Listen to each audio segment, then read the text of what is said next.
saat ini dari sekian banyak permohonan, LPSK sudah menerima pengajuan permohonan sebanyak 10 orang. Langkah LPSK pada intinya menawarkan pelindungan untuk memberikan rasa aman kepada saksi dan korban, termasuk keluarganya, dan untuk memberikan keterangan pada proses peradilan. Pertimbangan langkah-langkah proaktif itu penting dilakukan oleh LPSK agar jadi pertimbangan langkah proaktif itu penting dilakukan oleh LPSK untuk memberikan rasa aman kepada saksi dan korban atau memberikan pendampingan pada proses peradilan pidana itu sendiri. Inisiatif langkah proaktif ini tidak serta-merta membuat saksi dan atau keluarganya mengajukan permohonan pelindungan ke LPSK begitu saja.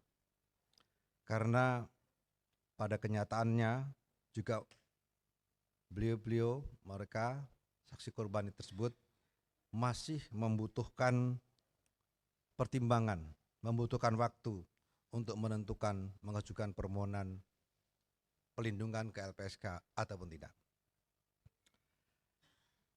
LPSK memandang perlu melakukan penelaahan secara mendalam dalam kasus ini untuk dapat memberikan perlindungan kepada saksi dan korban.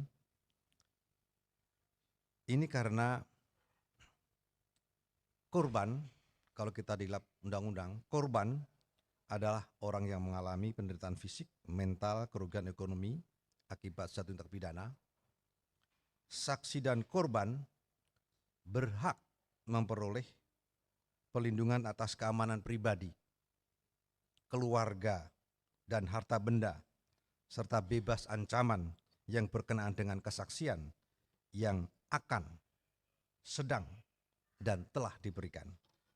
Ini di pasal 5 Undang-Undang 31 2014.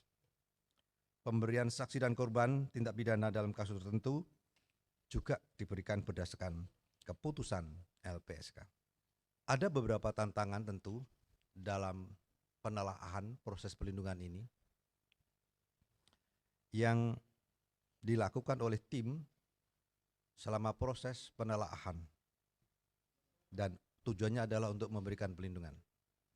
Pertama, kita tahu semua bahwa kasus ini atau perkara ini sudah lama, 8 tahun, yang beberapa saksi atau keluarga korban juga tidak mudah untuk mengingat kembali fakta-fakta apa yang mereka ketahui.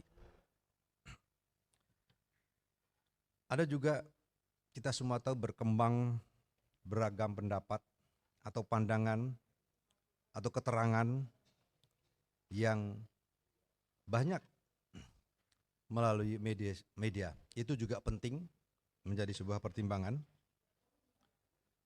Hal lain juga beberapa saksi telah berpindah tempat tinggalnya. Pendalaman dan asesmen terhadap para korban tentu memerlukan waktu. Karena di saat yang bersamaan, saksi-saksi juga harus dilakukan pemeriksaan oleh penyidik dalam rangka penanganan perkara tersebut, sehingga kita memanfaatkan sisi-sisi waktu mana yang tepat, termasuk langkah-langkah asesmen psikologis secara tepat. Mempertimbangkan sejumlah tantangan tersebut di atas, maka LPSK tentu perlu waktu dan berhati-hati dalam mengambil keputusan terkait kasus ini.